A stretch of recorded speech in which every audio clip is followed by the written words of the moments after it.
à tous et bienvenue sur KTO. Aujourd'hui dans Chemin de vie, une amoureuse de la France, mais plus encore de la République. Fière de son passeport, elle a côtoyé le général de Gaulle. Veuve de colonel, elle dit aimer l'armée, la tradition militaire qui lui a appris la fidélité et l'amour pour sa patrie. Pourtant, notre invitée n'est pas vraiment ce que l'on pourrait appeler une Française de souche. On va le voir tout de suite. Madame Khadija Kali, bonjour. Bonjour. Née en Algérie, musulmane pratiquante, vous êtes... Née à Alep, pardon. Vos racines sont algériennes, ce que je voulais dire, excusez-moi. Vous êtes aussi une combattante acharnée des droits de l'homme, présidente de l'Union française des femmes musulmanes. Durant cette demi-heure, vous nous évoquerez votre foi, votre amour pour la France, dont les racines prennent naissance en Algérie et en Syrie. Vous nous parlerez de l'islam que vous pratiquez, un islam ouvert au dialogue, loin de la caricature dans laquelle on a trop tendance à l'enfermer. Mais avant cela, je vais laisser la parole à Marie-Astrid qui va faire un petit portrait de vous. Marie-Astrid, bonjour. Bonjour Frédéric. Bonjour madame. Bonjour. Alors lorsque l'on discute avec vous, la première chose que l'on se dit, c'est que vous avez un sacré sens de la famille, et dans tous les sens du terme, puisque la famille, c'est ce qui vous a fait tel que vous êtes aujourd'hui. Né le 8 avril 1929 à Alep, en Syrie, vous êtes fille d'officier de cavalerie de l'armée française. Dès votre plus jeune âge, vous apprenez ce que sont les différences au gré des affectations et des garnisons. En 1932, vos parents retournent en Algérie. C'est là que vous ferez toutes vos études de philosophie et de lettres et où vous épouserez à 22 ans un officier. Profondément croyante, musulmane pratiquante, vous avez pourtant toujours été élevée aux côtés des autres religions, en particulier la religion catholique. Petite, vous participiez ainsi aux kermesses paroissiales, vous alliez à l'aumônerie, vous faisiez même du scoutisme, et il vous est également arrivé de tenir les orgues pendant les messes. Mais surtout, vous avez une sœur adoptive, catholique, que vos parents ont recueilli et élèvent comme telle. L'ouverture à l'autre, le dialogue, le respect sont donc des valeurs que vos parents vous ont pleinement transmises. En 1972, à 42 ans, vous perdez votre mari, seul avec 4 enfants, choyé jusqu'à ce jour. Vous découvrez alors, dites-vous, combien la vie peut être dure. C'est aussi à ce moment-là que vous décidez de vous engager dans la vie associative, car expliquez-vous, je ne supporte pas la haine de l'autre en raison de sa couleur de peau et de sa religion. Mon père nous disait toujours, regarde dans les yeux de chaque être humain, il y a une parcelle de Dieu. Il disait aussi de l'amour, sème le bien, cela germera toujours, car dans chaque mur, il y a une brèche. Ces 2 phrases sont devenues votre code de vie et votre combat. Depuis 1979, vous vous battez pour faire entendre l'amour. Ce sera d'abord au sein de l'Union des femmes musulmanes en France, puis en 1980 du Conseil national des femmes françaises. S'en suivront en 1981 l'Union nationale des Méditerranéens, Fraternité banlieue, et en 1983 la création des scouts musulmans de France. On l'aura bien compris, toujours un objectif vous porte, travailler, rapporter la paix, en œuvrant avec celles qui sont le cœur des familles, les femmes, toutes les femmes. À vos yeux, elles sont les premières porteuses d'amour parce qu'elles portent la vie et que ce sont elles qui font des enfants les hommes et les femmes de demain.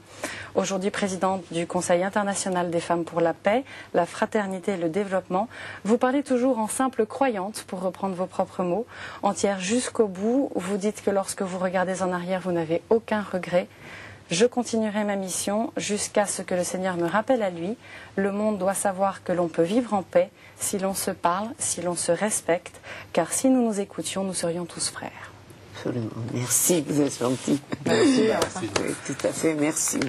On le voit, ces racines, c'est important pour vous. C'est vraiment cet enracinement dans cette multiplicité à la fois culturelle et puis religieuse. C'est vraiment les fondamentaux, c'est là que vous les avez puisés, à la fois vos aïeux, votre père.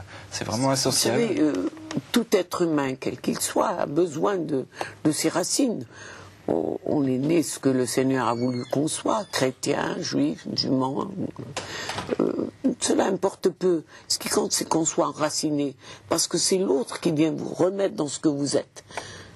Par le regard, par la façon dont on s'adresse à vous. Lorsque vous êtes enraciné, rien ne peut vous, comment dirais-je, comme certains enfants maintenant qui sont dans les banlieues, qui ne savent plus où se situer. Lorsque je disais à tous nos gouvernants, quels qu'ils soient, ne déstabilisez pas la famille musulmane. Laissez-nous, avec nos traditions, nos valeurs, dans le respect des parents, parce que, vous savez, il y a des choses, des commandements de Dieu, comme dans la religion chrétienne, que je connais très bien. Souvent, on me demande si je ne suis pas catholique. je dis le commandement d'abord, respect à la mère. 3 fois, l'appel de Dieu, ça c'est dans le Coran, dit attention, respect 3 fois la mère, 1 fois au père, et ensuite à Dieu, à notre Seigneur. Alors, c'est toutes ces belles valeurs, parce que les parents souvent corrigés. Peut-être aujourd'hui, dans cette période de confusion, où on a tendance à mettre des étiquettes, les musulmans fondamentalistes, les juifs parfois extrémistes, les catholiques conservateurs, etc. Vous, ces racines-là, vous aident aussi à comprendre et à tempérer peut-être ce discours-là? Tout à fait. Non, pas tempérer, parce que je ne veux pas qu'on s'inscrive en disant lorsque vous aimez Dieu, lorsque vous le servez, quelle que soit la manière, vous êtes fondamentaliste. Non, on peut aimer Dieu dans l'amour de l'autre, de l'être humain qui est à son image. Lorsqu'on aime Dieu, on aime l'autre, puisque c'est lui qui nous a créés, quelle que soit la manière dont on a été créé. C'est son commandement, nous devons obéir. Donc aller vers l'autre, aimer l'autre, servir l'être humain. Voilà comment je conçois la religion, la foi en Dieu. Ça, finalement, vous avez appris ça tout au long de votre jeunesse en Algérie. Grâce à mes parents, maman, qui ne parlaient pas français. Nous avions le presbytère qui était mitoyen avec la maison de mes parents. Monsieur le curé venait souvent chez nous, puisque le vendredi, c'était le repas pour monsieur le curé. Il fallait voir les meilleures pâtisseries, les meilleures choses. Le pauvre, et puis même, nous avions du personnel. Maman me disait, allez chercher les vêtements de monsieur le curé, que je puisse moi-même. Vous savez, à l'époque, on faisait des trucs assez raides, blanches, très blanches, etc. Il faut qu'ils soient très belles parce qu'il va servir Dieu à l'église. Vous voyez, donc, elle qui était, nous étions d'une famille assez aisée, elle disait, non, c'est moi qui m'occupe des affaires de monsieur le curé, parce que je veux avoir la bénédiction. Alors, vous voyez, donc les rôles... La bénédiction d'un prêtre catholique. Absolument. Et lorsqu'on faisait les kermesses paroissiales, c'était les meilleurs gâteaux. Elle me disait, tu ne sais pas faire le commerce, il faut vendre très cher pour la caisse de la paroisse. Vous voyez? Donc il y avait les caïds, les bachagas qui venaient. Elle me dit, pour le thé à la menthe, tu le vends telle somme.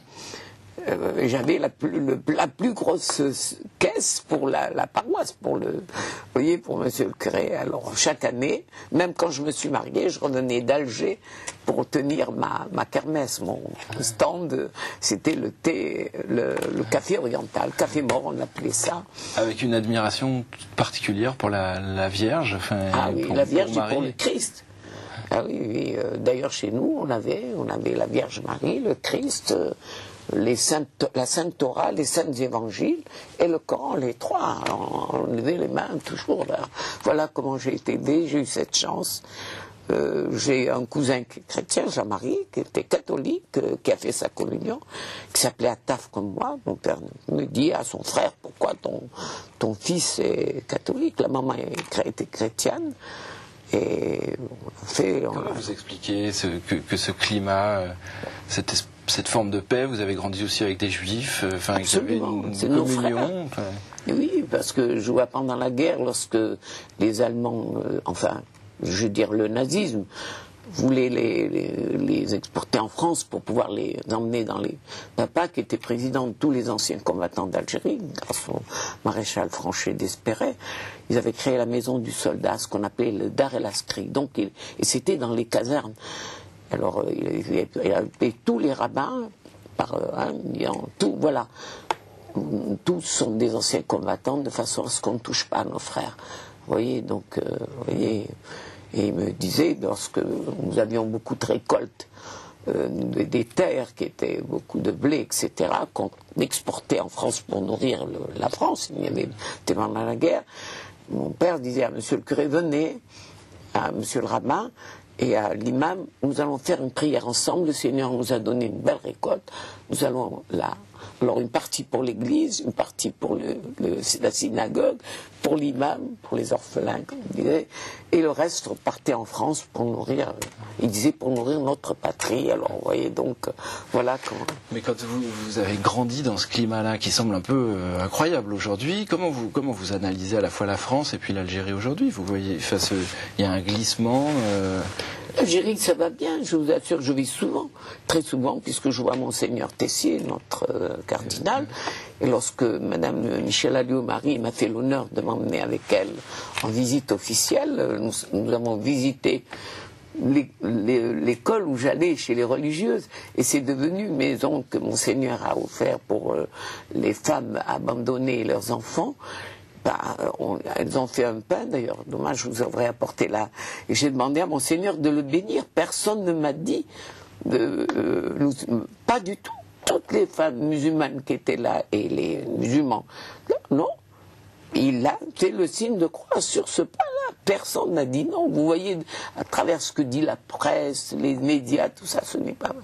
Et toutes les filles musulmanes qui veulent se marier, ou qu'elles veulent un bébé, ou un problème dans un couple, ou une maladie, elles montent à la Vierge Marie, là-bas à Notre-Dame.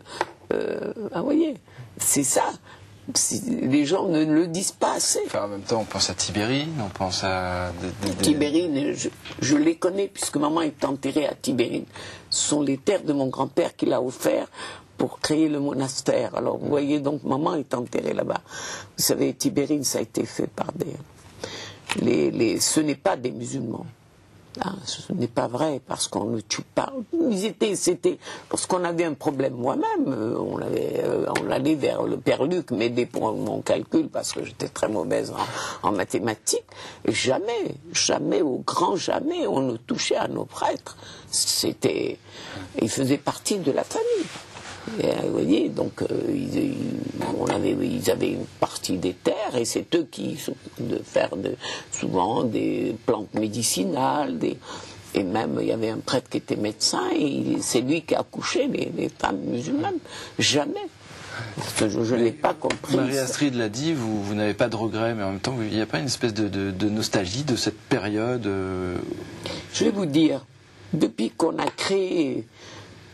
Je n'ose pas dire les noms, mais je suis à la télévision, tous ces mouvements qu'on dit ceci ou habite salafiste, tout ça. Non.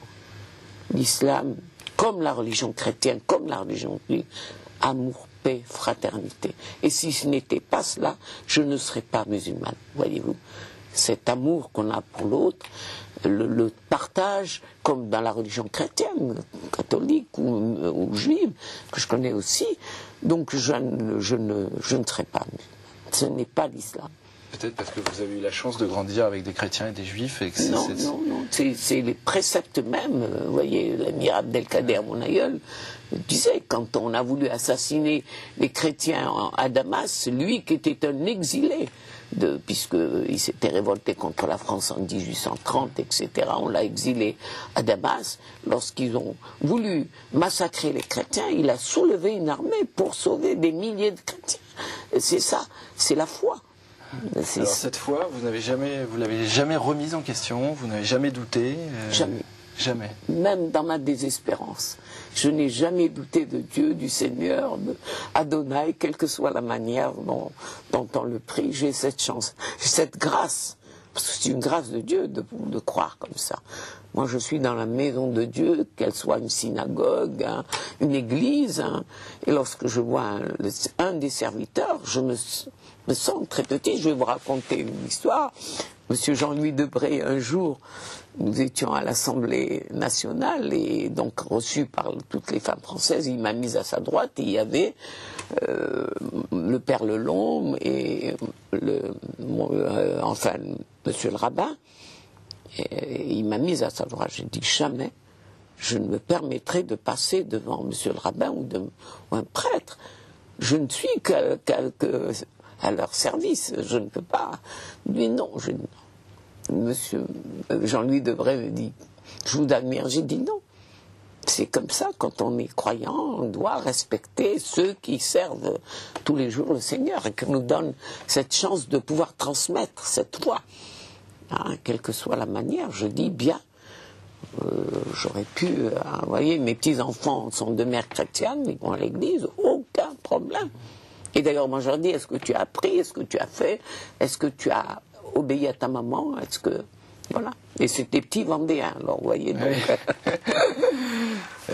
Mais peut-être après, avant de revenir sur la foi, on va faire un petit détour. Chaque semaine, on voit comme ça le portrait d'un laïc qui nous explique un petit peu son parcours. Aujourd'hui, il s'agit de Jean Renaud qui s'est retrouvé dans un coma profond suite à un grave accident.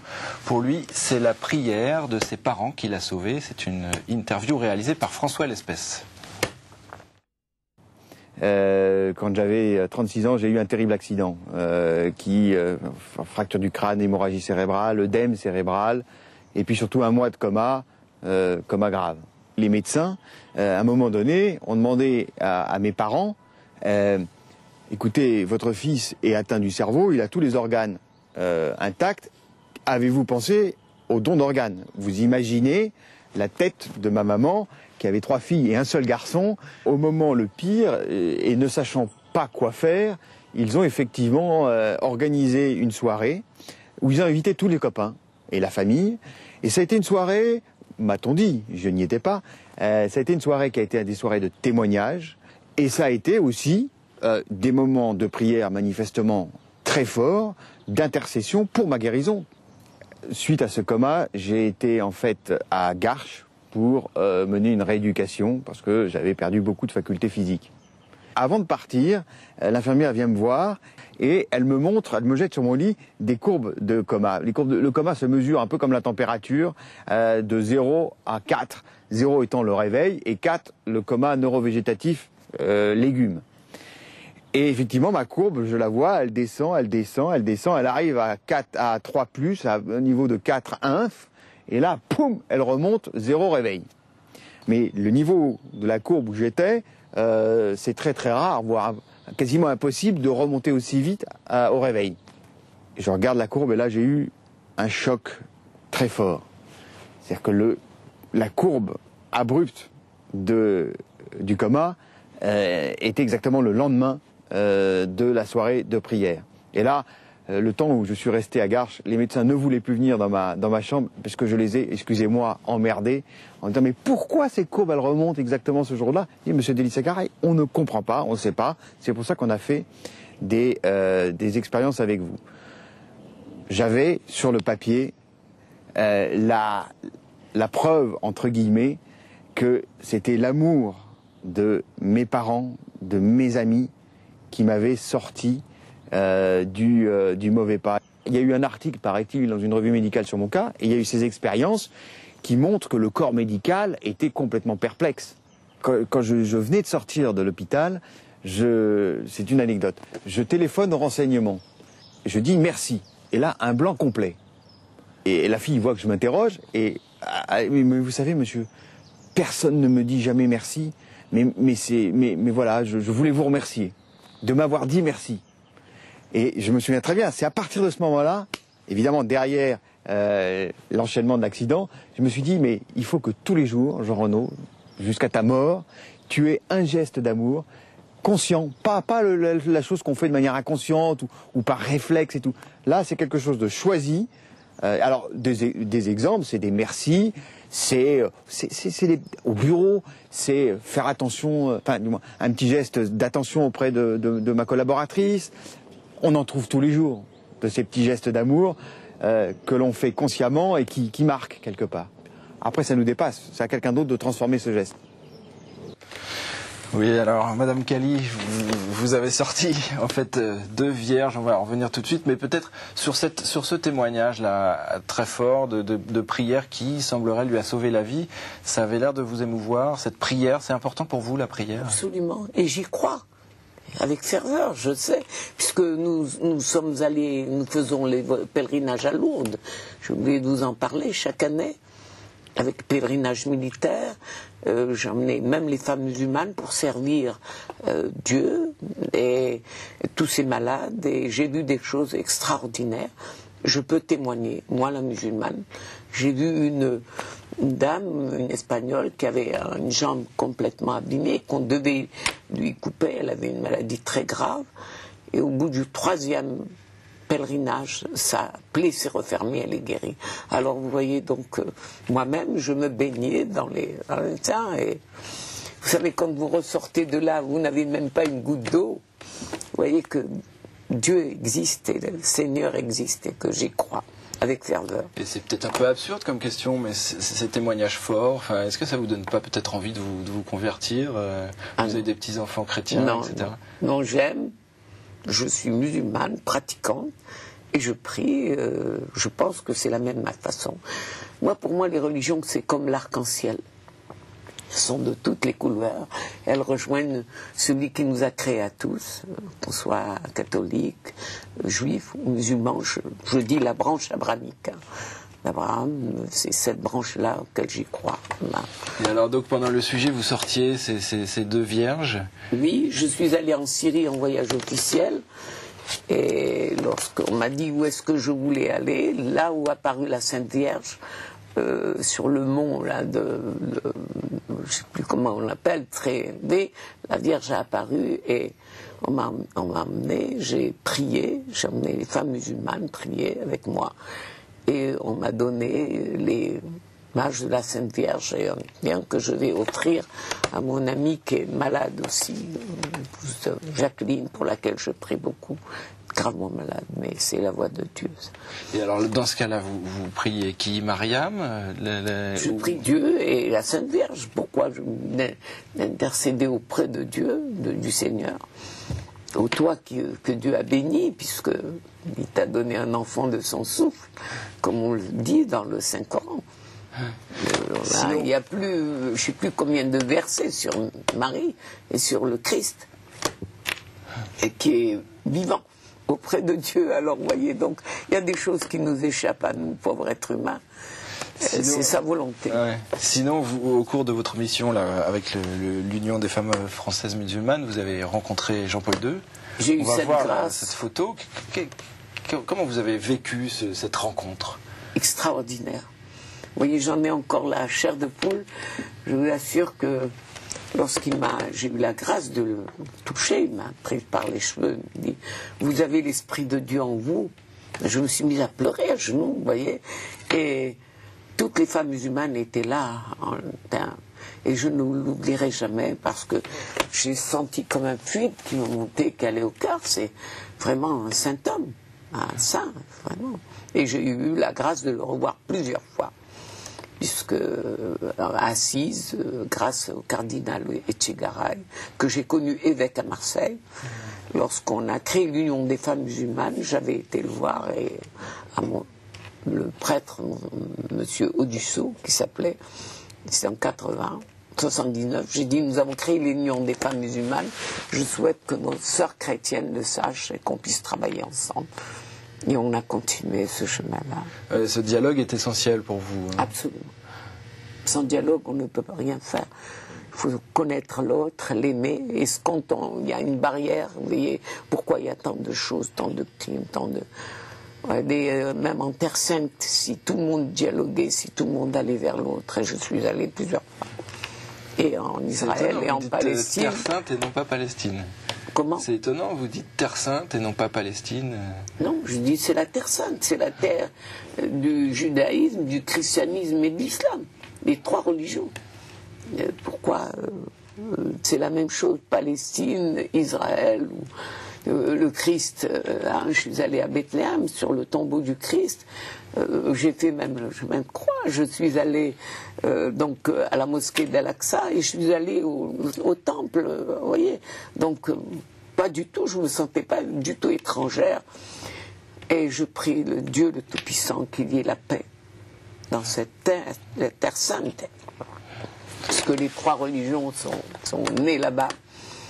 Et vous sentez toujours un accueil, enfin là il y a cet accueil avec Jean-Paul II, on imagine qu'il fasse aussi fort comme rencontre. Vous sentez toujours cet accueil de paix ou finalement parfois vous êtes regardé comme une étrangère, enfin une femme musulmane? Pas du tout. Je vais dans toutes les églises et je vais très souvent au Vatican où j'ai l'honneur d'être reçu pour le dialogue interreligieux. Je ne me sens pas étrangère, pas du tout. Je me sens chez moi, ce sont les paroles de Dieu, je ne vois pas ce qu'il y a de différent, quelle que soit la manière qu'on se plie, qu'on lève les mains, Et c'est une grâce. C'est l'identité de la foi, finalement. Oui, c'est la foi. C'est une chance. Parce que, vous savez, je n'ai pas eu que du bonheur dans ma vie. J'ai eu aussi, et je parle de maman qui a été, vous parliez de miracle, quand maman était aussi paralysée pendant plus de 15 ans, elle est arrivée en Syrie, elle a marché. Que faire, que croire? Ni médecin, ni rien du tout. Elle a traversé la mer, elle est arrivée et elle marchait. Est-ce que c'est pas une grâce de Dieu, ça? Vous voyez, il y a des gens qui ne veulent pas comprendre ça. Et vous voyez, les gens me regardent avec tout ça, parfois avec curiosité. Je dis, non, vous ne pouvez rien faire sans sa volonté. Il faut y croire, quelle que soit la manière. Je dis bien, je ne dis pas il faut que vous soyez musulman ou que vous soyez... Non.